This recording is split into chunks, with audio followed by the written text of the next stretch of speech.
Hello there, hello there, hello there, everybody. Welcome to a not very well constructed hangout with Dave. Hello, Dave. For fuck's sake, I didn't think you were actually going to do that, but there we are. No, Jesus Christ. Should have known. this is Amelie.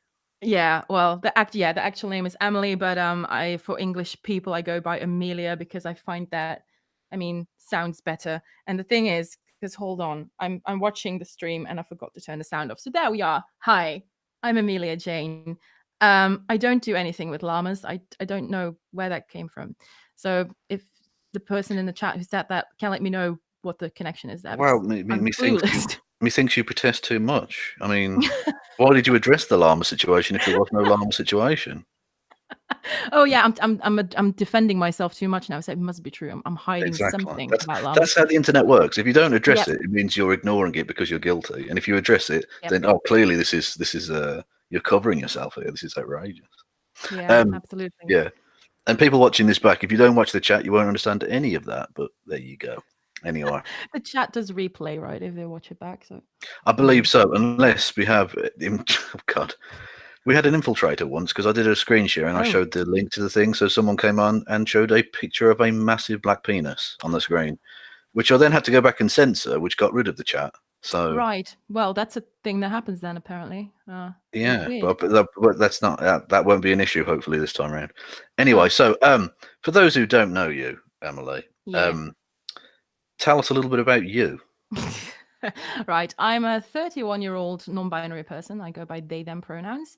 Um, I sit around a lot looking for job in a hashtag. Did work in temp agencies a couple of years ago as a consultant for people looking for work. Then got a burnout. Now I'm at home doing a lot of therapy and introspection and job hunting, and it's going a lot better. So I'm hoping to land a job in the near future.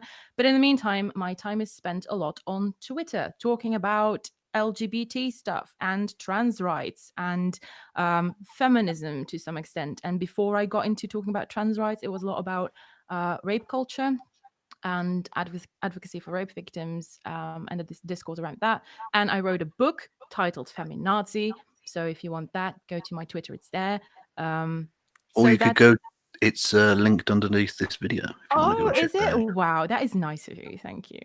Yeah, so that's kind of what I do. I am a notorious answerer of curious cat. Well, questions is a big word because most of what I get is harassment, but I refuse to ignore it, so I address it. And I'm a notorious puncher of trolls and threatening trolls to with removing their genitals and that sort of thing. So that's something that I do. Um, yeah, I guess. Well, firstly, 31-year-olds represent absolutely. Yeah.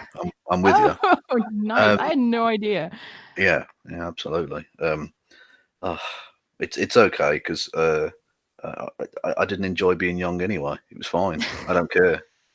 I mean, same, but at the same time, it was like 30 was all right for me because I was like, it's still kind of 29, but now 31 is in my 30s. There's no going back now, right? And 40 is less than a decade away, so that kind of dawned on me recently. Yeah. So But I had yeah. fun when I turned 30 because that same year my dad turned 60, so I was ripping on him to make myself feel better. Because that's the constructive emotional response. I think That definitely, yeah, I suppose. definitely. Uh-huh. Yeah, exactly. When you're scared, pick on people. That's definitely the approach. But just for anyone listening, that is not the approach to take. Obviously.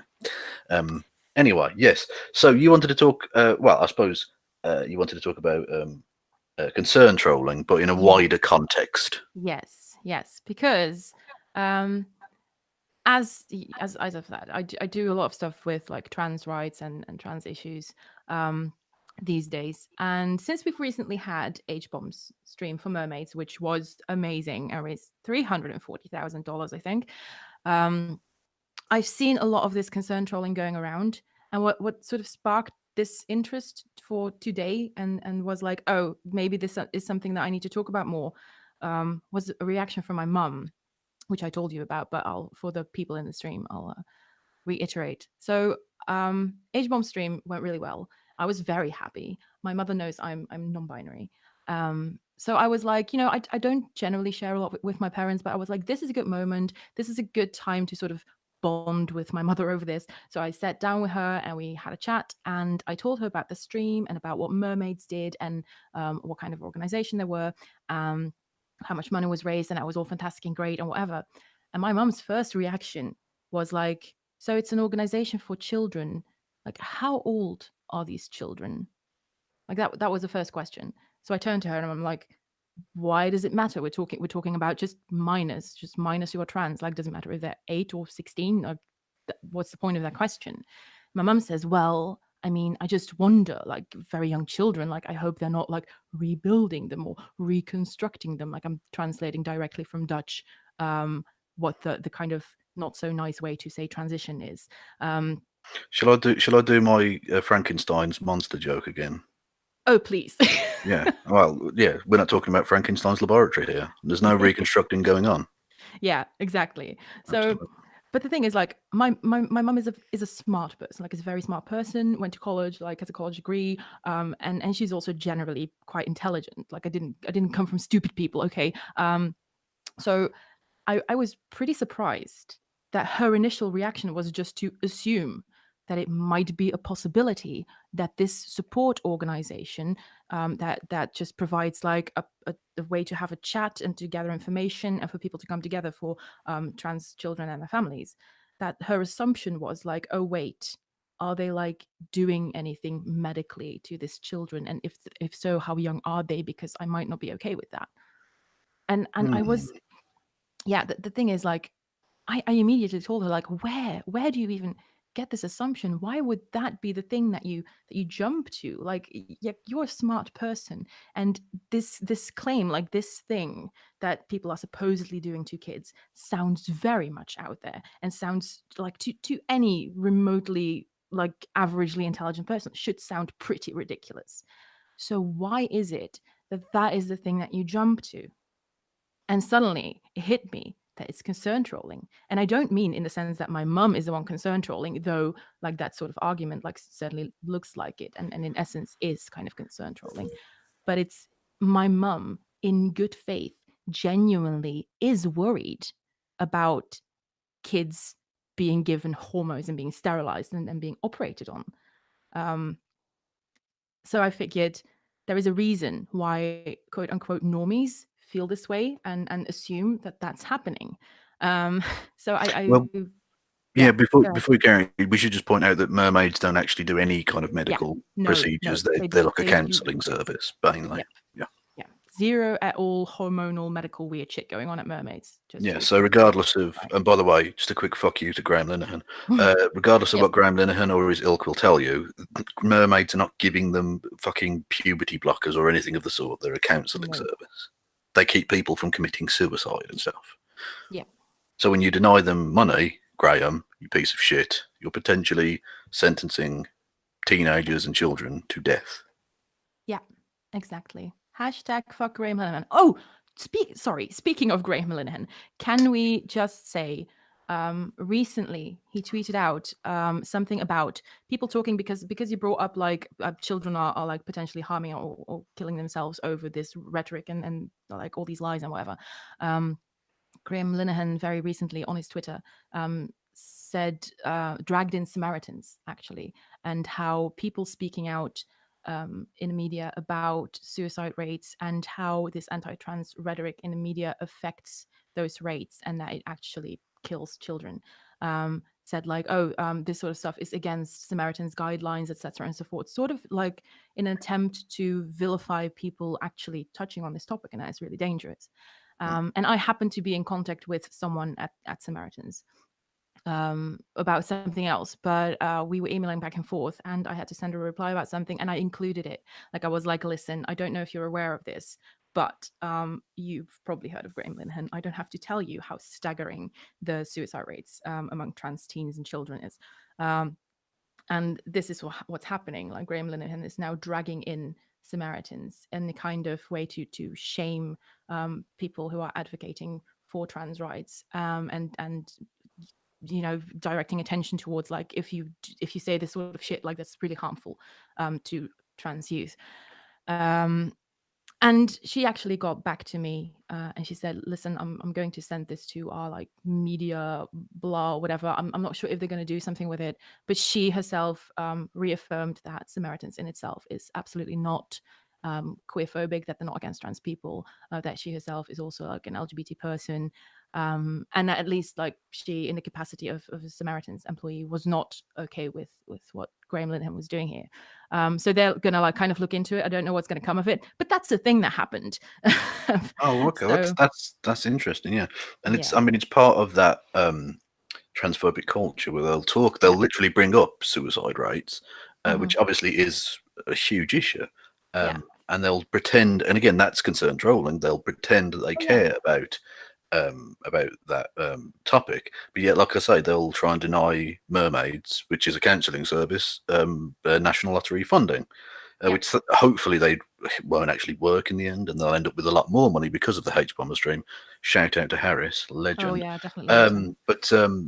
Yeah, when you try and deny them that, you're literally making the problem you claim to care about significantly worse. Yeah, and that's the Because thing. one, I was good point, because I was just gonna say like all this talk about, ooh, they're not following Samaritans guidelines and how the media should report on suicide and whatever, is in itself super concern trolly, because what he's trying to say is there are guidelines for covering topics of suicide, because we see like if it's not covered correctly that can be harmful to people. So what he's alleging is that the people calling attention to suicide rates and how anti-trans rhetoric is affecting those are actually a risk to people's health because of not covering suicide in the right way. So it's like a big clusterfuck of bullshit all around. Um, yeah, yeah, absolutely. right. And oh god, I don't want to harp on him because he's really not worth the time. But I did happen to watch he did a Skype hangout conversation with, do you know Megan Murphy by any chance? Oh my god, did he? Megan Murphy is the Yeah, worst. Like that is just two turds yeah, yeah. colliding into a massive black hole right there. Yeah, I felt like I was losing IQ points by the minute, but listening to them, it was ridiculous. Jesus Christ. Yeah, they she got banned from Twitter, and apparently this is an outrage for being a transphobic piece of shit. Yeah, Surprise, surprise.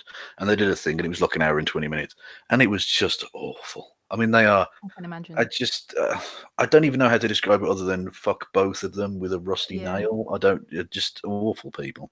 Yeah, Megan Murphy is absolutely the worst. What is that website that she runs?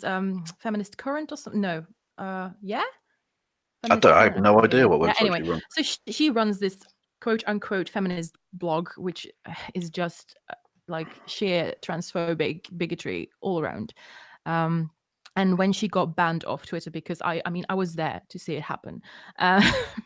Uh, so many of these gender critical feminists were kind of like putting Megan Murphy in their Twitter handles, and like Megan Murphy was right, or some sort of shit. So for an amount of time, and still you could see all these turfs just sort of like making a kind of Megan Murphy cult worship thing in their Twitter bios and Twitter handles. I mean, honestly, like these are genuine cultists. These people Mm. are genuine cultists. Yeah. Like, Well, and I think it's right that you derisively said gender critical, because oh that's yeah. the thing that linguistically annoys me most about Mm, these fuckers. It's not what annoys me most in general, but linguistically, because they'll yeah. say, 'Cause or they're not spiritual. they're anything but critical Yeah, about gender, right? yeah. I mean, Their whole thing is, if you have a penis, you're a man. If you have a vagina, you're a woman. yeah. That's not being critical of gender. That's literally No. the exact opposite of being critical about gender. Yeah. Yeah. The thing is, I've had very long debates with TERFs. And there were a few instances, most notably on Tumblr, um, Oh yeah, was the halls of debate on Tumblr. Good oh stuff. yes, but like the thing was, there was in particular this one person who kept like arguing with me. I made a very like innocent. I'm not on Tumblr almost ever, and I have a very tiny Tumblr account. Nobody follows that shit. So I make a post, right, and I say like, can TERFs please stop forcing me to identify with my vagina? That was all I said. And that post got brigaded so badly. And I got reblogged by a whole bunch of turfs. You don't know how many people I had to blog, because Jesus Christ. But some debate came of that with certain turfs. And in the end, like I kept refuting their points in a number of ways, but in the end, like the big overlapping thing was like, listen, I agree with you that gender is a social construct and that really it shouldn't exist. I agree with you. I would like for it not to exist. I just disagree with you that gender abolition is a feasible option, right? That you can't suddenly wake up and pretend that you're in a world where gender doesn't exist because it's a construct. Like you can't deny that it's there and that a lot of people are influenced by it, by its ideas, that a lot of people relate to that in a certain way. We're all socialized in it, we're all raised um in that structure, and we all deal with that and have a relationship with it. So you can't just go and plant your foot down and say like, I don't think gender's real and that's why all of society should do what I say. Like it doesn't work that way. So I start talking to her about how I believe that the more you expand gender and gender identity, and the more weird Tumblr genders there suddenly are, and the more individual boxes people start creating, and the more they're starting to break out of it and making additional labels and whatever, the more confusing and expansive it's going to get for patriarchy. And eventually, we're going to end up in a society where everybody does whatever the fuck they want. None of it really matters anymore. If I want to call myself gender neutral, that's fine. If someone else want to call themselves agender, that's fine. Like nobody gives a fuck. Just respect what people say they are. There is no fucking problem. And patriarchy has no fucking basis for their entire women should bear children and here are a bunch of gender essentialist reasons why men are better leaders, like because that all just falls apart in a world where there is no longer a binary. Every little gender box is as fluent as you can imagine, and in effect you're just creating the same situation you will have when you abolish gender, just in a manner that is a lot more accomplishable.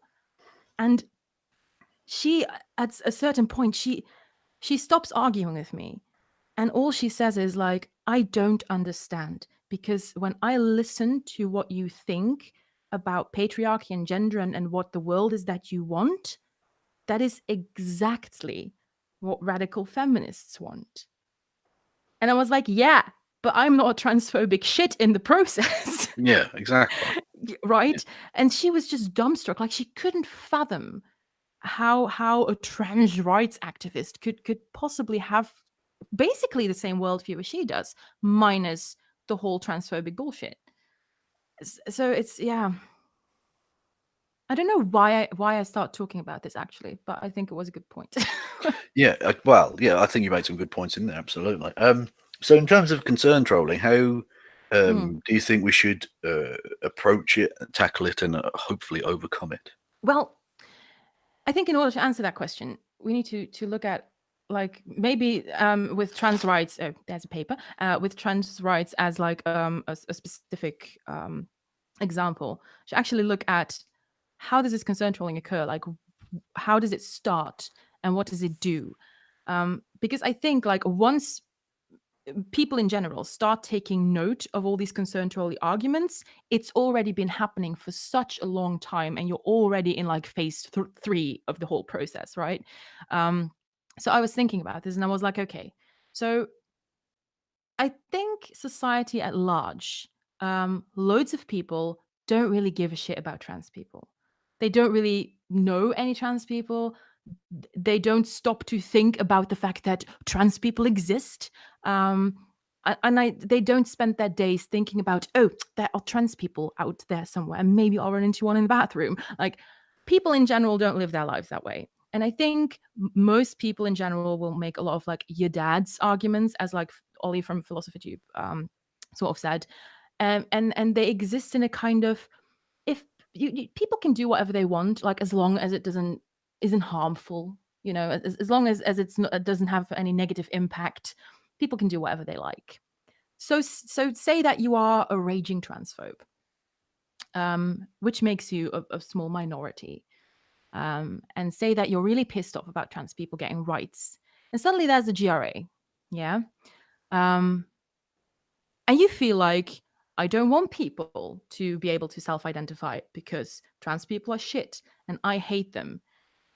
You need a way to convince the general public that for some reason trans people self-identifying is bad, right? Because in general, people who are just like, oh, whatever, don't really care about trans people existing, like you do you as long as you don't harm me, they shouldn't really have a problem with people self-identifying. Yeah, exactly. So They yeah, people in general, if you're being horrible to someone and yeah, a person doesn't know what the dynamics of the situation are, they'll tend to go with the person being treated badly. yeah. So in general, So they're not just going to yeah. come out and say, "Oh, fuck trans people," because that's not going to win any Yeah. arguments. So exactly. The raging transphobe just can't go and say like, "Whoa, fuck trans people, I hate trans people. Trans people can't self-identify," because in general, normies will say like, what's your problem even? Like, what the fuck? Why are you being a shit? So you need to create a valid reason to be upset about the GRA and and trans people being able to self-identify. So what you do is you play on people's fear, because fear is a very powerful emotion. People very much like to be afraid, because at the end of the day, we all like to be safe and worry free. Like, that's the point of human existence, I think, to just have as least worries as possible. Yeah, So once you make people fear that something might be up and that that might be something that it might be worth addressing, people generally are going to say, oh, wait a minute. If there's something I'm supposed to know, we should really talk about this. It seems like people are concerned. Maybe we should hear them out. That's what any normal person is going to do. So you, a raging transphobe, kind of know that you don't really have a point, and it starts with, we're concerned about women's rights. We're concerned about misogyny. We're concerned that women are being silenced. You don't even yet need to tell people how women are being silenced and why they're being silenced and how that process goes. All you need to do is say, women are being silenced. They don't feel safe. I have some concerns. And it is something that Sean touched on in his transphobia video, which if you haven't yeah, seen, really should go yeah. watch. It's very, very good. Yeah, it's very good. And he really accurately, because this whole thing with The Guardian went down, right? Where The Guardian in the UK made like a transphobic kind of article somewhere. And then suddenly The Guardian in the US wanted to do something about this whole thing going down with trans people in the US. And they couldn't find trans people who wanted to talk to them, because The Guardian in the UK had published some transphobic crap, right? So Sean kind of touches on that, how it's constantly reported that women have concerns. There are some concerns. Women's concerns aren't being heard, without anyone really ever saying what those concerns are. And meanwhile, you're just stalling and you're getting it into people's head that there are concerns. Um, and that is where that starts. And then you can branch out from there, because at some point, somebody's probably going to ask, yeah, but what kind of concerns? And they can be really vague about, well, say that, the first thing that came up concretely was, women are worried about male bodied people sharing female spaces, because ooh, they're uncomfortable with it, ooh, it's a safety issue, ooh, trans people. And then you got the whole rhetoric about trans people being potential predators because they're male, and ooh, rape is male violence, and blah blah blah blah. Yeah, that was a thing. Yeah. And then there was pushback against that, and then suddenly it was about, oh, but maybe trans people themselves aren't violent. Like, I have nothing against trans people, that's not what I'm saying, but if this self-identification thing comes along, any man can just walk into a bathroom and claim they're a trans woman and then rape a woman. So it's not trans people are the problem, it's a cis men taking advantage of the self-identification thing. So then that was a whole thing, which is also completely baseless, because any guy can walk into a bathroom and claim they're a trans man, or just walk into any bathroom and not care, because why would you care about walking into the wrong bathroom if you're about to rape someone, Yeah, right? exactly. Yeah. So, Someone who's yeah. prepared to break the law on rape probably doesn't care too much about bathroom etiquette either. No, very much not.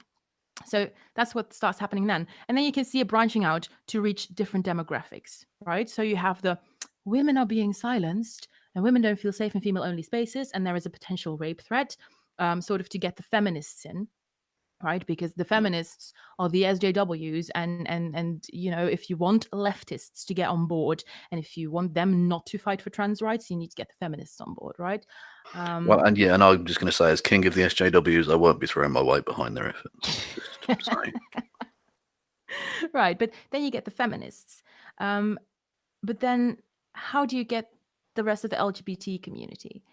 And that's when you start saying, well, actually, transgenderism is homophobia, because you have all these kids and they're gender non-conforming, and they might grow up to be gay, but now society is suddenly telling them that they're trans, and that's just because there is a stigma on gay kids, and because we hate it when kids go outside their gender boxes, and then suddenly we say they're trans while they're really not. So that's homophobic. Also, ooh, it's homophobic to tell lesbians that they, maybe shouldn't write off dating trans women right away because you can't actually know who has a penis and who doesn't, and maybe you should examine your biases a little bit. Like, so that's the whole thing. Yeah, And that's, Yeah, that's the disingenuousness of them saying, "Oh, well, you're trying to force lesbians to accept, yeah, people with a penis." yeah, No one's saying but you have to sleep with anyone. yeah. Obviously, we're not Mhm. mandating you sleep with anyone. That's No, ridiculous. nobody's saying that, but still, but then you're kind of talking to the demographics where either people are like already bigoted and need an excuse and you're giving them one, or you're talking to the people who see through your bullshit. So who you really need to get on board is the normies. And how do you get the normies? Concern about the children. But Yes. what about the children, right? And that is what Graham Linehan is currently doing. The whole thing with mermaids is one big conscious concern trolling campaign. And it starts with, ooh, what if, how can these kids know? Yeah. How can they know they're trans? And their parents are in all this trans ideology bullshit, and they're transing their kids. And that's child abuse. That's what you get. Right. And then there's this whole thing about, ooh, people are giving children hormones. Underage kids can have operations now. All of which is bullshit and not true. But it just takes a couple of bigots to plant seeds of doubt, to Yeah. just randomly tell some people, like, wait a minute, I'm not sure if this is happening, but it might be happening.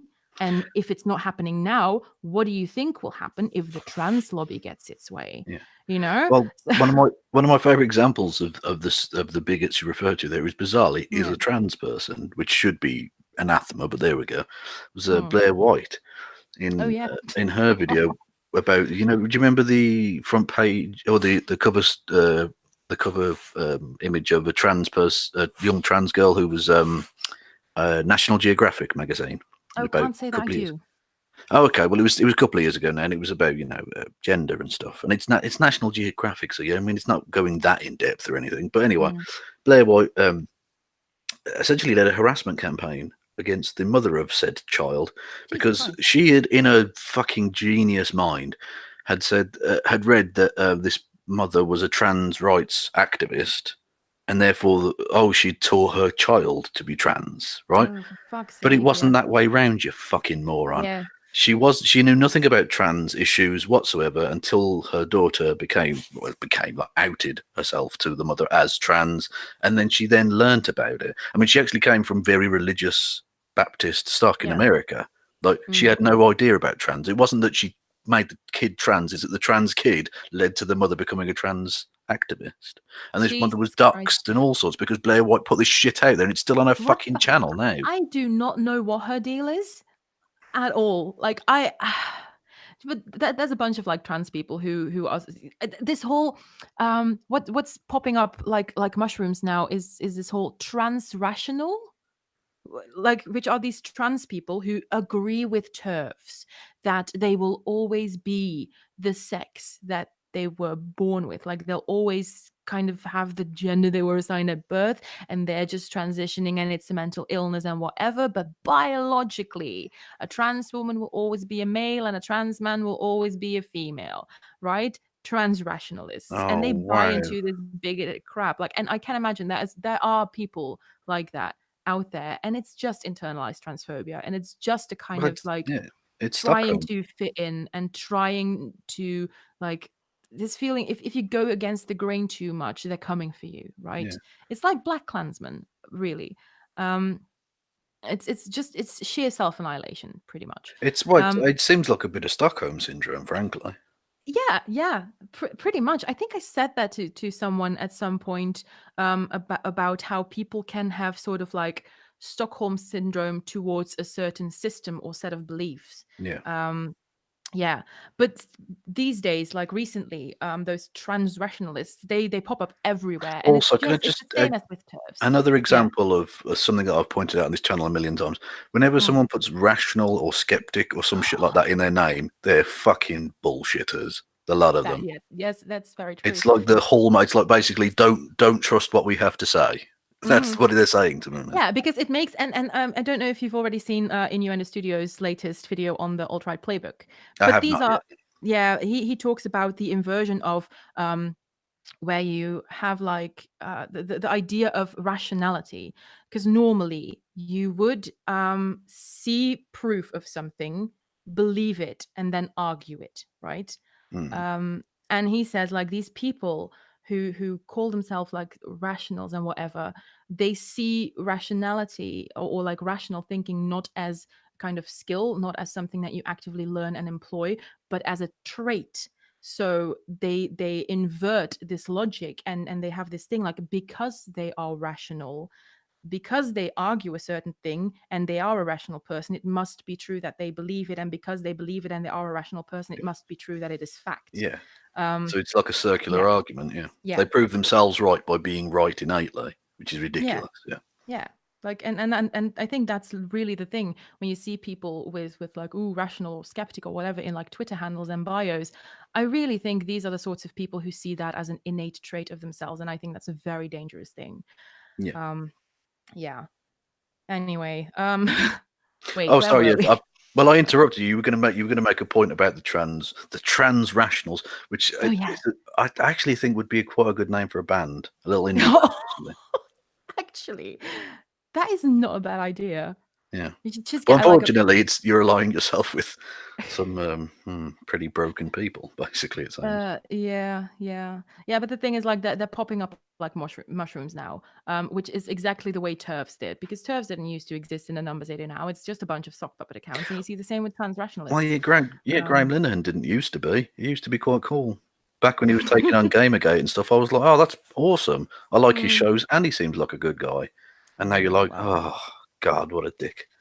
Anyway. yeah, But yeah, I think yeah, actually it's, in a bizarre way, the fact that so trans rights has become more of an issue has led to uh, more of a backlash in a sense, because the bigots will always find a way to backlash against it. And because of mm, that, there's a certain zeitgeist amongst the right that's sort of anti-trans. So people who are trans but of a right-wing persuasion would more likely gravitate to what I mean.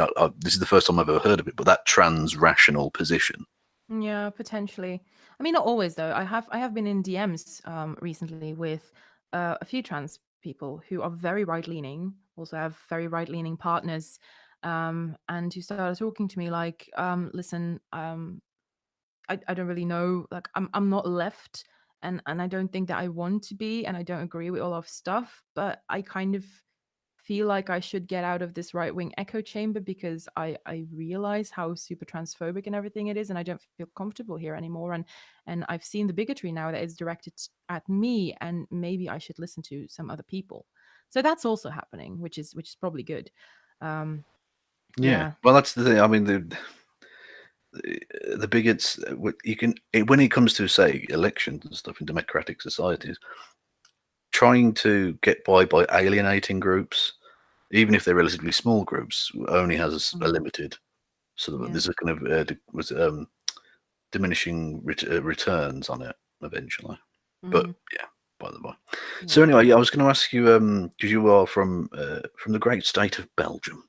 Oh What's it yeah. like for trans people in that country? Well, the thing is, Belgium is doing pretty okay, in the sense that we're a lot less extreme in pretty much everything. We're a lot less divided. Like, don't get me wrong, we have our alt-right shitlords and Well, I was a just going to say you've got an extremely good national football team. well, I mean, this is one of the few things that I don't really follow, but am then, like, by association of being Belgian, still proud of, you know? Yeah, absolutely, of course. Yeah, everyone watches it. Most people don't give a fuck. Yeah, Yeah. absolutely. Yeah, but either way, we have our bigots, we have our racist nationalist party, all that shit. We have our transphobes. That's all a thing. I can't say that I'm sure about the legislation in Belgium, actually, shamefully.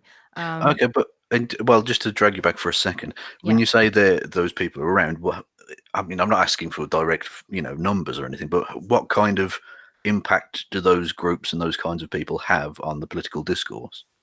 Well, um, Okay, so for people not familiar with Belgian politics, there we have way too many parties, right? In other places, it's like you have like a Labour kind of party, and then you have like a Conservative kind of party, and then there's some stuff in the middle that nobody really votes for.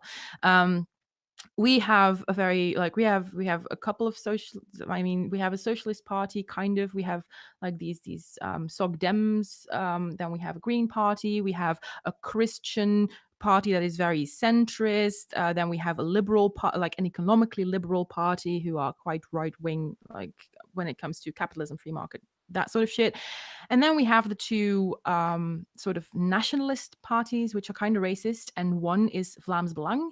um, they were convicted of a bunch of That's not racist those, crap. and that's not a name. No, that wasn't words. Yeah, no. That was Vlaams just some Belang sound. is kind of like, the translation is mostly like Flemish, the Flemish interest. Right? Okay.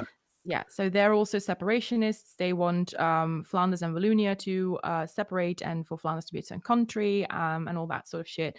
And that party is like really the overtly racist one. That's where all the fascists go. But then there is NVA, which is the New Flemish Alliance, basically. Also separationists, but they're more like they are the rational skeptic hub of sort of white nationalism, but a normie wouldn't catch on to the fact that they Oh, are white well, you, nationalists. also, you interestingly, you say that both of the far right parties are Flemish. Yes. Is there not a sort of Frenchy far right party at all? The thing is, I can't say that I am sure that there is no like weird nationalist, racist party associated shit going on in Wallonia, but prominently it's in Flanders, because there is also a whole history between Flanders and Wallonia, Yeah. where currently Wallonia is the poorer part of the country, and there's a whole bunch of shit going on about Flemish tax money going to Wallonia to Well, fund a bunch of that's shit. Like, well, that's actually really interesting because that sort of bucks the trend of most of Europe, where it's generally the poorer areas that are more likely to have those far right groups. Like, for instance, in Germany, obviously you share a border with, yeah, it's mostly the Eastern Bloc, or what was yeah. formerly East Germany, that's Hmm. very poor still, unfortunately, where the AFD did very well. And it's part, like I can say in Britain, it's largely poorer areas where the BNP formerly and UKIP now do their most of their business. Yeah, there's actually a historical component to this, because initially, Wallonia was the rich part of the country. Like when Belgium became a country in like 1830 something, Wallonia had a lot of coal industry and that sort of stuff. So they were the rich part, and Flanders has long been under like Frenchish rule. So also in Flanders, like rich people and whatever, they all spoke French. At universities, there were riots to have university courses taught in Flemish in Flanders, because it was all like French, etc. We had to actually implement like a language legislation in order for the for Flemish to also be officially used as a language in politics and education in Flanders. So we were kind of under Wallonian rule for quite some time, and they were the rich part until their industry was kind of like outdated, and service industry became a lot more important. And that's when Flanders started to thrive. So there is like a historical component of, we used to be oppressed by you fuck shits. um, and there has also been a big fight around the area of Brussels, because most people who live in Brussels speak French, and there were like towns and villages around Brussels where which are officially in Flanders, but where a lot of people spoke French, and where like letters for elections and stuff were only sent in French, while the official language was Dutch, and where you couldn't vote for like Dutch or like Flemish politicians, and it was a whole big thing. So a couple of years ago, that was a huge tantrum, Well, and I'm being yeah. yeah, I'm just being told that apparently the Front National, which obviously exists in France as Oh well, yeah, is yeah, the yeah, right wing option in southern Belgium. yeah. Thing is, like Wallonia, there's like 2/3 of the amount of people that are in Flanders as well. So um, yeah, and our governments are sort of split. So Wallonian right-wing parties can't really do much in the Flemish um, government. Like, okay, they can try and get a seat in the federal government, but But it's not really yeah, feasible. well, how powerful is the federal government? Just out of Uh, interest, 'cause I'll be honest. Unless a bomb goes off, we don't hear from Belgium.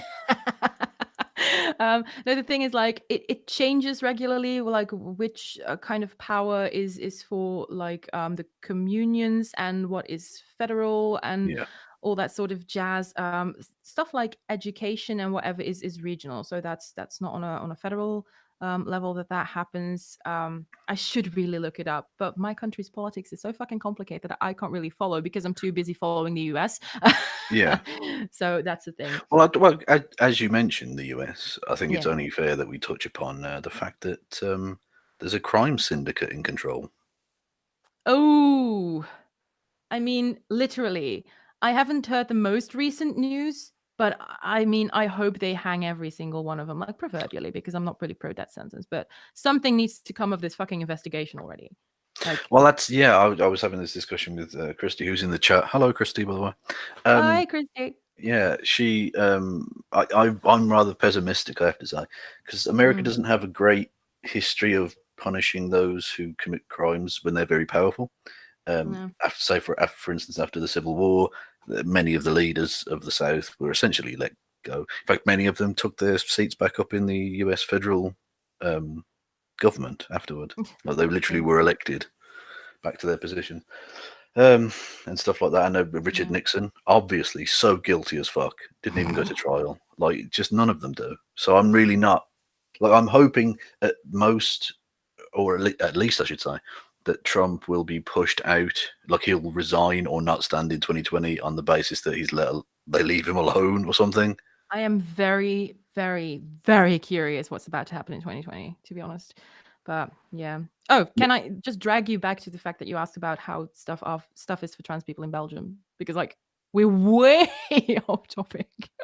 Oh, sorry. Okay. Yeah. Well, No, I mean, well, which is to say, I'd love to talk US politics with you, but that wasn't why we were here. And I'd hate to like go on for an hour and then not actually talk about what we're going to talk about. okay. Yeah. Well, okay. Well, away from terrible, awful people in America Yeah. to just normal, nice people in Belgium. Well, to say not everyone is nice here. We have No, currently, but I meant specifically like the trans people who just want to be left the fuck alone. yeah. I mean, the thing is, we also have like gender teams in Belgium, most prominently in Ghent. There is like a whole multidisciplinary gender team where, as a trans person, you can go to, and it has like A, gen- psychologists and a gender endocrinologists. team. Do you want to Yeah. explain that concept? Because I can't say I've heard Right. of that. So it's like a multidisciplinary team, which has psychologists, endocrinologists, surgeons, doctors, Oh, whatever. so it's a specific thing within the Belgian healthcare system. Yeah, yeah. Okay. So as a trans person, like you don't need to go to the gender team specifically to transition or whatever. Like you just a referral from your GP or whatever is enough. Um, but if you go to the gender team, there's a whole multidisciplinary stuff going on. It's also like if you just feel the need to sort of like talk about issues you're having with your gender and you're not really sure about anything, you can actually go to them. Like you don't have to go anywhere else, and they sort of assess like, okay, what are your needs, how are you feeling, what is it that we can help you with, and they sort of just put you in touch with the right people from there on. And it's also very open to like non-binary people. All you need, for example, in Belgium to get top surgery is just a letter from your GP or from a psychologist that says like, "Oh, this person has dysphoria, go ahead, whatever." And it's pretty easy. Like, I mean, in my experience, it's pretty easy to get that. I have a psychologist who's just like, if this is how you feel and if this is what you want, I'll write you a referral. That's fine. So in general, people are pretty cool about that stuff. But also, notably, Dries van Langehoven, Again, who no, is a that's not a word. That's just some noise. that's a name. That's a name. His name is Dries, um, who is a kind of like a right wing fuckboy in Belgium. Made a big name with his youth organization, the translation of which is Shield and Friends. Um, yeah, yeah. That sounds like a kid's cartoon show. And it sounds as bullshit as it is. Um, it is as bullshit as it sounds, I should say. But so we had heard of these people a while before normal people caught on, because I used to admin the largest feminist Facebook platform, like Dutch speaking or whatever, a couple of thousand people. And these guys, before they became kind of like famous, they had like come in and brigaded the group and sort of started sending DMs to members, harassing them and whatnot. So we'd known about these fuckers for a bit of time, but then suddenly there was this documentary about this organization where journalists had kind of infiltrated these groups, and what they found was like a secret Facebook group of this organization which had so many like super racist posts and memes also on their Discord server. This Dries guy participating in it, commenting on it, liking that stuff, etc. and so forth, right? And they had always kind of put up this image of being sure, we should regulate immigration and that sort of shit, but also always kind of in this faux rational, we're not racist kind of way. But then they confronted him with this and they were like, but look, this is the stuff that's going on in your Facebook group, which you're the leader of, that you know this shit. And his response was literally just, I've never seen that before. I've been in that Facebook group since the beginning. I have never seen this before. These are lies. This is doctored. Not on my watch. And he had he is now kind of like he has associated himself with like one of the two nationalist racist parties, but he's also against party politics. But he's on a list for upcoming elections and whatever, and he's probably going to be pretty popular. But he had a debate last year in February with a pretty well-known trans woman in Belgium, where he espoused all these concerned, trolly kind of topics, because recently a newsreader in Belgium had transitioned, and media was all like, you know, this is good. We should celebrate this, like trans people, yay, that's okay. And this Dries guy was going like, yeah, I think that's dangerous. Like, good on her. I have nothing against trans people, but I don't think we should be celebrating this as a good thing. I don't think we should be promoting this. Like this is, I mean, it's not normal. And he started saying all this kind of bullshit crap about people detransitioning and detransition rates, and people might regret it, and people shouldn't rush into this shit and whatever. And this trans woman is like also a very intelligent lady, very knowledgeable, and she is just giving him a bunch of information, telling him like, listen, what you're saying now is just not true. It's not based on anything. These are not the facts. These are the facts. You're wrong. And he just refuses, just outright refuses to listen to anyone. He's just sitting there, shaking his head and just reiterating his bullshit points. Well, it's sort of quite comforting to know that around the world, the transphobes have a very similar way of approaching. It sort of makes you think, well, actually, people are the same. That's good. There's no there's no biological difference. All the transphobes from all around the world are all the same type of garbage. Yep, yeah, and they're also always in right wing pockets.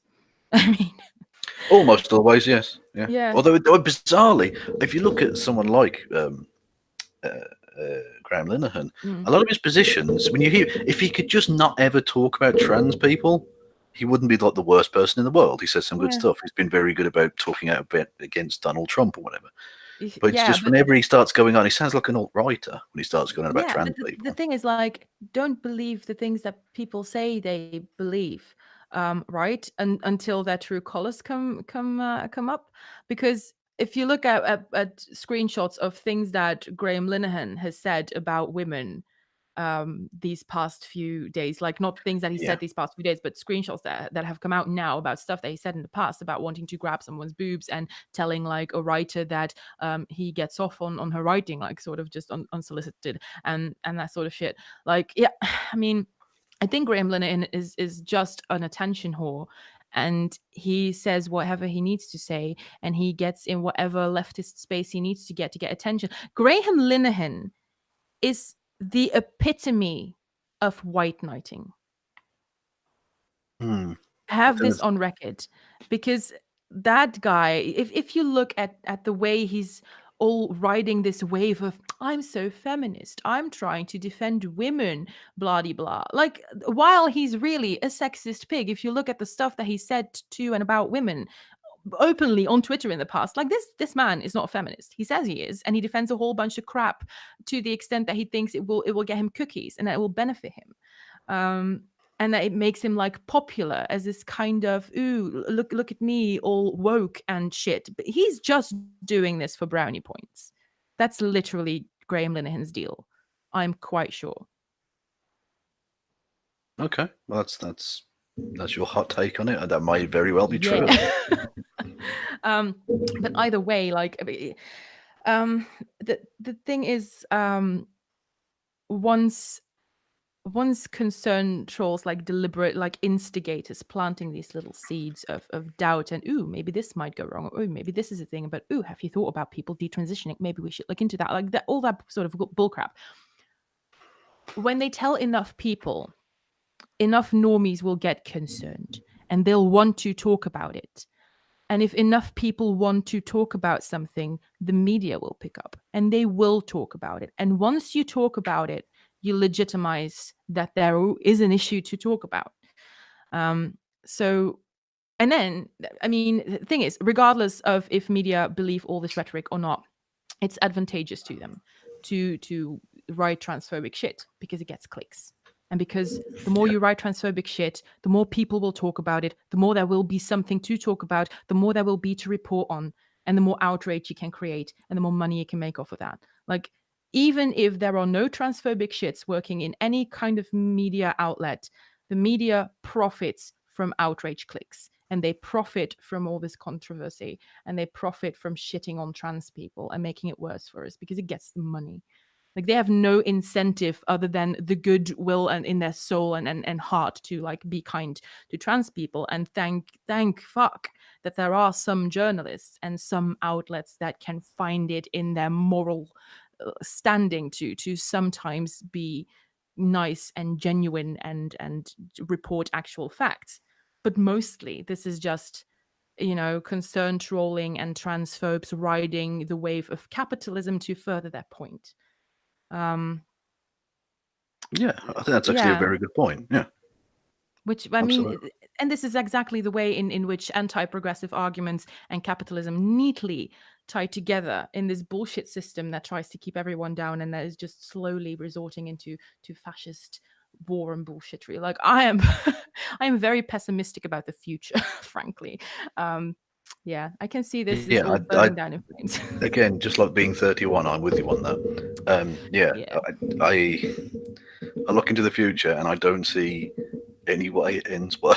yeah, Oh God, that's a really bleak way of putting it, but hopefully you understand. Like yeah.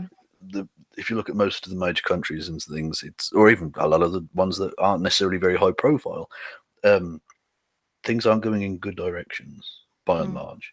No. No, yeah, and the one hand, I'm excited to see what comes next and see how much stuff is going to burn and what the next battle is that we'll have to fight and what the next thing is to get into. And a part of me is sort of like burning, kind of like, give me something concrete that I can jump on, that I can fight against. Yeah, Um, because everything is going to shit and I don't want bad things to happen, but at least when something concrete bad does happen, I have something to fight against, right? And yeah. well, on the topic of, I think trans issues will be when you look back through history, Mm, which obviously we won't because we'll both be dead. But in, let's say, 100 years' time, they'll look back at this yeah, time, and I think trans issues will be one of those things that, say, we look back at the 50s and 60s and look at racial issues and things like that. yeah, yeah, It will be the absolutely. civil rights battle of our time, I think. Yeah, I think like trans issues today is in history is going to go down as like the AIDS crisis and the massive homophobia of the 80s. Yeah, um and yeah, that's having mentioned homophobia, I think you can tell how full of shit the transphobic kind of lobby is, that they're mm, using basically cut and paste in most cases the same bullshit against trans people now that they were yeah, using against homophobes back yeah. in the day. Absolutely, absolutely. And the thing is to just always come back to fucking Graham Linehan, and I'm sorry, but I have to. It's he says so much bullshit. Well, yeah, and not just that, but I think we can. He's become through the H bomber thing, has Yeah, become like the figurehead for this, yeah, which yeah. is nice. I That's really fine. think so. I don't mind having that kind of the head of the Hydra from which we can hack, Mm, if that makes sense. yeah. The thing is, like, he is now the point that he keeps reiterating around these days is how people supporting mermaids, and he's said this in relation to H bomb stream a couple of times, is that people supporting this are are homophobic, right? Because of this logic that they're making children who would otherwise grow up gay trans. And I'm just like, dude, you are sitting at your computer and you're typing this and you're tweeting it out and you're talking about homophobia whilst projecting sexualities on random strangers. Well, Like, not just that, but the slightly creepy element of that. I mean, obviously, there's the logical fallacy of it being him saying that in the yeah, future they can become or whatever. You think, yeah, well, you can't tell the fucking future. You have no idea. But yeah, also, like you say, he's projecting sexuality onto children, yeah, onto fucking children. Like, which is, I mean, that's considering his whole thing is, oh well, they're artificially like they're being creepy and interfering with children. No, you're interfering with children. yeah, You're saying this kid's going to be gay. How the yeah. fuck can you I mean, possibly? That's he's not. He shouldn't be having sex at all. He's fucking 10 or whatever, you know. yeah, and the thing is, like, this whole turf shtick about, ooh, what about the children, is like, oh, parents are transing their children. They're projecting this trans ideology on them, and they're brainwashing them into thinking that they're trans. And the thing is, like, what is more brainwashing? Your kid saying to you, well, um, I'm not a boy, I'm a girl, or vice versa, and you being like, okay, if that's how you feel, let me affirm that, and let's explore. If you want to explore that, you can, so that I'm giving you the opportunity to make up your mind. That's fine. So is that more brainwashing than then telling your child, no, you're just gender non-conforming, you're probably going to be gay? I like which one of these is parents just projecting Well, their own yeah. sort of Also, they fantasy can. onto their child? Like, Yeah. Also, they can be trans and gay. yeah, Like that yeah. doesn't. They can still be gay later on. That's fine. Every time someone makes this argument of, transgender is homophobic because gay men then become women because being gay is unacceptable in society, and I'm like, there are both straight and gay trans people, you nonce. Like, what? Yeah. If Really? you grow up, regardless of whether you're trans or not, you can still suck a dick if you want to. Yeah, That option's still available. yeah. It doesn't go anywhere. It's Mm, fine. Like it's so bizarre that they, like you say, it's just trying to project some future gayness onto children, and yeah, that, I mean, that is creepy. I'll be yeah. honest, that is Stupid very creepy. strange. Yeah. But then, in the end, the thing that I wonder about is, we know how this whole concern trolling thing works now, and that it is designed to get normies into this mindset of, oh my God, something might be wrong, we need to talk about this, and that the goal is having people talk about it so that it sounds legitimate. Yeah. Um, the question then becomes, what do we do? How do you respond? Do you argue with people who say this bullshit? Do you prove them wrong? Do you ignore them? Do you drown them out? Do you talk over their heads? And this is a question that I've, you know, this has been bugging me for quite a while. Oh, you have a super chat if you want to read Right, that well, no, out. you carry on. Okay, fine. Um, right. So, and the thing is, I used to be very much the person, and I still struggle with not doing that to this day, but I used to be the person who debated people on the internet constantly. I spent years debating MRAs, and then I spent a whole lot of time debating transphobes and turfs. And the And you'll thing that notice there are some significant similarities between those groups. yeah, yeah, there absolutely are. Um, and the thing that I've noticed is, it doesn't matter. It doesn't help if you debate them directly. If you have a conversation with concern trolls, you are doing exactly what they want you to do. You are legitimizing the concern that they're putting out there because you're giving it air, and you're letting them have a space in this conversation that supposedly needs to be had. So I think, at the very least, directly responding to concern trolls or people who have concern trolley arguments is really not the way to go, because it gives them exactly what they want.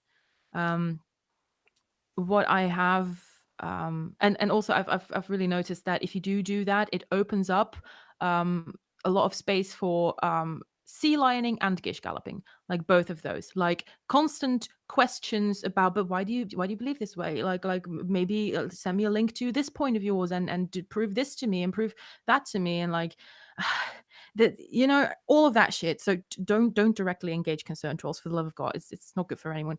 But then I figured, like, do you actually address these concerns? And I think at some point you don't have a choice but to talk about it, not to concern trolls, but just in general. Like, use your platform to sort of say, like, to actually put the right information out there.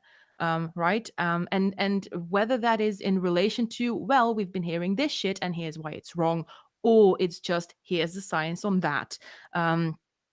I don't know if that matters as much. I don't think it does. I think it's just important to get correct information just as much out into the public as you Yeah. can. Um, but then I also feel like people aren't picking up, because our most of our platforms are quite tiny. This is why H bomb stream was a really good thing, Well, I was because it got a lot of publicity. yeah, I was Yeah. just going to briefly mention, if you don't mind. You say your general feeling is that we shouldn't engage with the concern trolls, but when Yeah. someone like Graham Linehan has such a massive platform, and he does, I mean, he's got like 160,000, Hmm. Twitter followers or whatever, Hmm. and obviously can get in, in media outlets Yeah. basically whenever he wants because he's sort of a known person. Hmm. And he was on RTE in Ireland on the TV the other day Yeah. about this. Is it surely it's worth not allowing him an absolutely unfettered discussion on those platforms, and that he does need to be counteracted? Well, yes, but in the sense that, say that they do have, they had him on RT and whatever, and if that has to happen, then yes, fuck, by all means, like, maybe put some prominent people there who can just refute his bullshit. But it is completely and utterly futile and even counterproductive to engage someone like Graham Linehan on Twitter, because it gives them a higher engagement rate, which makes them more visible. Um, it gives him the opportunity to sort of just dunk a whole bunch of disingenuous crap on you, giving him a reason to say more of his garbage bullshit to people who might agree with him, because at some point you're going to run out of energy and out of arguments, because to some of this shit there just is no argument, because it is so fucking baseless, and you're gonna be you know exhausted, and you won't have anything to say, and Graham Linehan will appear to have won. And aside from all of that, you're also directing him to your space, to your followers. You're giving him access. And if you see how often Graham Linehan makes a point of tagging certain trans people and just sort of directing his following to prominent trans advocates and people who sort of spite him, and all that sort of shit, is a very dangerous and counterproductive thing to do. By all means, talk about Graham Linehan, because the thing that I've done is I've blocked him. But I do occasionally talk about Graham Linehan and the latest bullshit Graham Linehan has said and why it is bullshit. But I don't engage Graham Linehan because it doesn't get what I have to say to the people that I want to say it to. It just gets it in front of his troll army and people who are then gonna, worst case scenario, harass and dox you. And it just gets him clout points. Yeah, I'll address this because I'm really confused by this super Mm. chat. Thank you to Esseliken, $2. Thank you very much. But he says, pass on a little to Harris for me. Now, do you mean you want me to pass those $2 on to Harris, i.e., to Mermaids? In which case, why didn't you just do that yourself? I don't understand that. I mean, if you want me to, I will, but that seems strange. And if you didn't want me to pass the money on, what did you want me to pass on? I'm confused anyway, but yeah, if you want to drop that in the side chat, that would be helpful. Well, I hope you soon get an answer to this question. Yeah. Anyway, I think I have figured out that there is one very important thing that everybody who is at all concerned about trans rights right now should do, and that is force the media to adopt transpositive points and force the media to actually report on facts. I don't care if you call your newspapers and your news outlets, I don't care if you email them. Just the thing is, We should actually fucking dogpile the media with just bullshit like, fuck you, what you're reporting on isn't accurate. How dare you? I'm gonna cancel my subscription. I'm never watching you again. Here is all the correct information. Just bombard them with it. And that is actually pretty much what we need to do. Just a fucking million people all at the same time, just bombarding like, I don't know, the Guardian and the Sunday Times and who the fuck ever writes transphobic articles and be like, we're not taking this anymore. Here's a million fucking emails with the correct information. And if you don't start reporting this shit right now, we're going to flood your inbox. Just that, because you can use your own platform to say this shit and you should. But at the end of the day, this transphobic shit has a massive national platform right now because it's so interesting to report on. And you just have to make it fucking inconvenient for them. I Yeah, think actually, I that's think what it that's takes. a really good idea. Yeah, I think Yeah. contacting en masse these Yeah. bullshitters in the And media would don't just definitely fucking help. tag them on Twitter. Just email them. And if you have to email them like twice a day for 40 weeks, just fucking do it. Just make a standard email, put a bunch of resources in it, and just all it takes is to hit send like twice a day until you're fucking heard. Just make it annoying as fuck for them to be these anti-trans shitholes. That's what you want, Yeah, and I think I that's think. actually a really positive message to sort of Yeah. end on, so to speak. Yes. Unless have you got any final thoughts, or I think that would be quite a good final thought in of itself. Yeah, I think so too. Like if Yeah, you want, and the thing is, we've all seen with H bomb stream, direct action is what it's going to take. And yeah, he did a Donkey Kong fucking stream and raised hundreds of thousands of dollars for a children's charity. I think the least we can do is send a couple emails regularly to a couple of newspapers, just to be like, "You're fucking cunts. This is bullshit. We don't want this." Direct action, because you can sit on Twitter and tweet and complain and say shit to preach to the choir as much as you want. If national media is not going to pick this up, things are not going to change. And the time to act is now, not when the fascist cunts take over. indeed so, indeed so. And apparently, the clarification is I'm to give Harris a little kiss, is what was requested. So I will do that. I mean, I don't know that he has any interest in responding or reacting, but I'll pass on the kiss nonetheless. Yes. So thank you, Amelie. Absolute pleasure. Yes, and we'll talk in the future. And her links to their Twitter and YouTube and the book that they wrote, Feminazi, is in the description box. Please go and check out their work. Yes, and I'll see you all later. Goodbye from me, and goodbye from Yes. Emily. Bye. Thank you for having me. Bye.